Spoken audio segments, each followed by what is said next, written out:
Parler de la France, puisque nous sommes en campagne présidentielle, donc vous dites, Gérard Larcher, vous le président du Sénat, il faut qu'il y ait une unité nationale, une union sacrée aujourd'hui. Sur le dossier ukrainien. Mais il n'est pas question de donner un blanc-seing. D'ailleurs, c'est le rôle du Parlement. Nous allons débattre aujourd'hui. Mais de quoi allez-vous débattre d'ailleurs sur la situation ukrainienne ?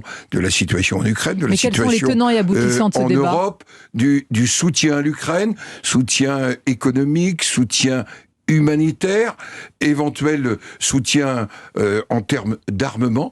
Ce sont les sujets, parce que le rôle du Parlement, dans la Constitution, c'est de débattre, de proposer, éventuellement de blâmer, c'est notre rôle. Et il n'est pas question de mettre la démocratie entre parenthèses au motif d'une crise qui nécessite que nous soyons rassemblés pour la crise et pour gérer cette crise. La démocratie n'est pas entre parenthèses. Malgré tout, on vous entend sur l'unité nationale. Mais il y a quelques jours, Gérard Larcher, la candidate LR Valérie Pécresse, a affirmé qu'Emmanuel Macron, je cite, se cache derrière la crise ukrainienne. Est-ce vraiment à la hauteur d'un moment Je ne vais pas juger ces propos. C'est vrai que nous avons assisté à une forme de scénarisation aussi de la crise. De la part de qui ? De la part du président de la République. Mais je pense qu'aujourd'hui, face à cette crise, la réponse, c'est l'unité. Mais l'unité, c'est pas un blanc-seing. L'unité, c'est pas un blanc-seing.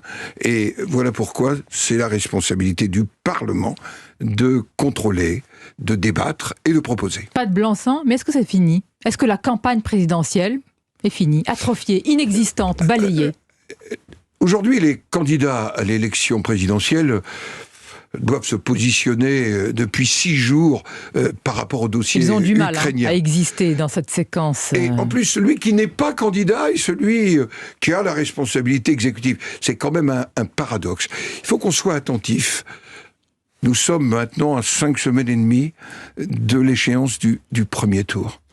S'il n'y a pas de débat, s'il n'y a pas de bilan, de projet, imaginons le président de la République réélu, alors ce sera dans une forme d'omission de débat démocratique, avec un risque de légitimité au cours du mandat. Voilà pourquoi Valérie Pécresse, notre candidate, se bat. Mais arrêtons-nous sur ce point. Certains parlent, dans une telle période, Gérard Larcher, d'une forme de reconduction tacite d'Emmanuel Macron pour un second mandat qui, de fait, par sa fonction, par ses responsabilités en ce moment, est amené à avoir de fortes chances d'être reconduit.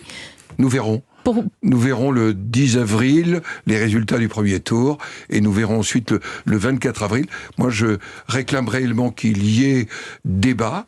Nous pouvons parler de la crise ukrainienne, mais le débat est congelé. Le débat est anesthésié aujourd'hui. Tout le monde, les esprits sont dans cette guerre ukrainienne. Tous les esprits sont dans cette guerre, mais il nous faut aussi prévoir l'avenir du pays pour les 5 ans qui viennent. Sinon, quels sont les risques ? Autour d'un projet, autour, j'allais dire, de perspectives. Mais quels sont les risques s'il n'y a pas cette discussion, cette grande conversation démocratique qui doit être la nôtre ? Qui est indispensable dans une démocratie. Alors, quels sont les risques ?